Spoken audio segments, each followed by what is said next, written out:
Hello everyone and welcome back to a new video. In this video, I'm going to show you guys how you can change the order of your products on Shopify. So if you guys want to learn how to do it, just follow the steps that I'm going to show you. As you can see guys, I'm right now in my Shopify admin panel.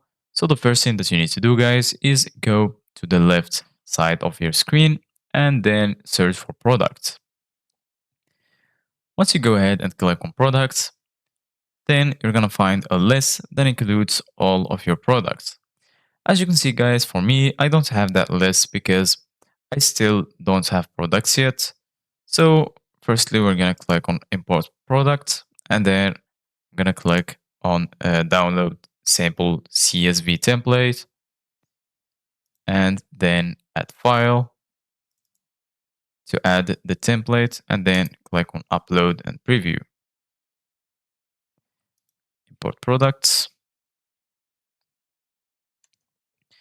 And now, as you can see, guys, right here, this is the list that includes my products. So as you can see, guys, right here in the left, you're gonna find the product name and the photo. And here you're gonna find the status, if it's archived, draft, or active.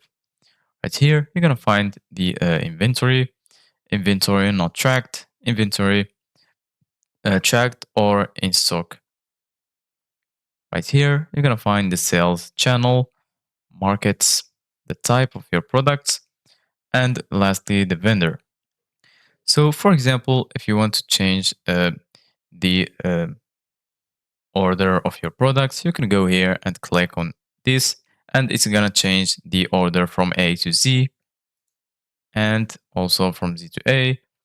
And if you want, you can go right here to these two arrows and click here, and you're gonna find sort by products title, created, updated, inventory, product type, vendor, and the order from A to Z or from Z to A.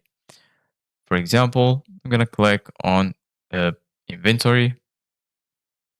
And as you can see, guys, the order has been changed.